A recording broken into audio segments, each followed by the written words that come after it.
નમસ્કાર દર્શક મિત્રો, હલચલ ટીવી ન્યૂઝમાં આપનું હાર્દિક સ્વાગત છે। મુખ્યમંત્રીશ્રીએ સારથા સ્થિત સતકેવલ મંદિરની મુલાકાત લઈ દર્શન અર્ચન કર્યા। ગાદીપતિ અવિચલદાસજી મહારાજે મુખ્યમંત્રીશ્રીનો આવકાર કર્યો।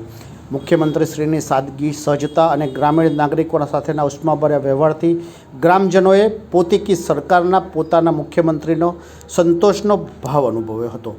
આ પ્રસંગે મુખ્યમંત્રી ભૂપેન્દ્રભાઈ પટેલે અરસામાં સ્વાગતની કોઈ જ ઔપચારિકતા વિના ગ્રામજનો સાથે સીધો સંવાદ સાધ્યો હતો। ગ્રામજનોએ મુખ્યમંત્રીશ્રીની સમક્ષ સામૂહિક આરોગ્ય કેન્દ્રમાં બેડની સુવિધા વધારવા, આણંદ સારસાને જોડતા રસ્તાની મરામત કરાવવા, ખેડૂતોને મળતી ટ્રેક્ટર સહાય અંગે સખી મંડળોને આર્થિક પ્રવૃત્તિ માટે જગ્યા ફાળવવા, ગ્રામ પંચાયતને આપવામાં આવતી સ્વચ્છતા ગ્રાન્ટમાં વધારો કરવા વગેરે પ્રશ્નો રજૂ કર્યા હતા। મુખ્યમંત્રી ભૂપેન્દ્રભાઈ પટેલે ગ્રામજનોના પ્રશ્નો ત્વરાએ ઉકેલ લાવવા સ્થળ ઉપર જ મુખ્ય સચિવ, અધિક મુખ્ય સચિવ અને જિલ્લાના તંત્ર વાહકોને સૂચનાઓ આપી હતી। ગ્રામજનો દ્વારા રજૂ કરવામાં આવેલા પ્રશ્નો પ્રત્યે હકારાત્મક વલણની હૈયાધારણા પણ તેમણે ગ્રામજનોને આપી હતી। મુખ્યમંત્રીએ સરકારી કચેરીઓમાં આવતા અરજદારોને પોતાના કામ માટે ધક્કા ખાવા ન પડે, એટલું જ નહીં તેમનું માન સન્માન જળવાય અને કચેરીમાંથી અરજદાર બહાર નીકળે ત્યારે તેના ચહેરા ઉપર સંતોષનું સ્મિત હોય એવી કાર્ય સંસ્કૃતિ વિકસાવવા જિલ્લા વહીવટી તંત્રના અધિકારીઓ કર્મચારીઓને અનુરોધ કર્યો હતો। મુખ્યમંત્રીશ્રીએ કહ્યું હતું કે નરેન્દ્રભાઈ મોદીએ સતત ત્રીજી વાર વડાપ્રધાન તરીકે પદભાર સંભાળતાની સાથે જ 3 કરોડ નવા આવાસો આપવાની મંજૂરી આપી છે અને જરૂરતમંદ લોકોને પાકું આવાસ અને છત્ર મળે તે સુનિશ્ચિત કર્યું છે। આણંદ ખાતે મૃદુભાષી મુખ્યમંત્રીના આકરા તેવર, ચા કરતાં કેટલી ગરમ હોય તો શાંત થઈ જજો।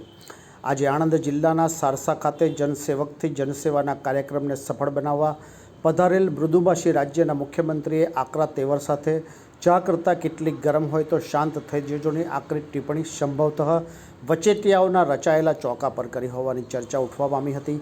પ્રાપ્ત વિગતો અનુસાર આજે જિલ્લાના સારસા ખાતે જનસેવકથી જનસેવાને સફળ બનાવવાના ઉદ્દેશ્યથી મુખ્ય સચિવ રાજકુમાર, મહેસૂલ સચિવ મનોજકુમાર દાસ, OSD ધીરજ પારેખ સાથે ઉપસ્થિત રહી રાજ્યના મૃદુભાષી મુખ્યમંત્રી ભૂપેન્દ્રભાઈ પટેલે જ્યારે જનસંવાદ હાથ ધર્યો ત્યારે ઉપસ્થિત લોકો દ્વારા તંત્રની કાર્યપદ્ધતિ ઉપર અંગુળી નિર્દેશ કરવામાં આવતા પોતાના આકરા તેવર વ્યક્ત કરતા મુખ્યમંત્રીએ ચા કરતાં કેટલી ગરમ હોય તો શાંત થઈ જજોની આકરી ટિપ્પણી કરવા પાછળ આણંદની સરકારી કચેરીઓમાં વકરી રહેલા વચેટિયાઓના રાજના પગલે ટકોર કરવામાં આવી હોવાની ચર્ચા ઉઠવા પામી હતી। અત્રે ઉલ્લેખનીય છે કે 5 વર્ષ પૂર્વે રાજ્યના તત્કાલીન મુખ્યમંત્રી વિજયભાઈ રૂપાણી દ્વારા મહેસૂલ અને ગૃહતંત્રમાં વ્યાપક ભ્રષ્ટાચાર આચરવામાં આવી રહ્યોની કરેલ ટિપ્પણી વર્તમાનમાં પણ યથાવત રહેવા પામી હોવાની શક્યતાના પગલે મુખ્યમંત્રી દ્વારા ચા કરતાં કેટલીક ગરમ, શાંત થવાની આકરી ટિપ્પણી કરવામાં આવી હોવાનું જાણવા મળ્યું છે।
हलचल टीवी नेटवर्क और आप देख रहे हैं हलचल टीवी न्यूज़।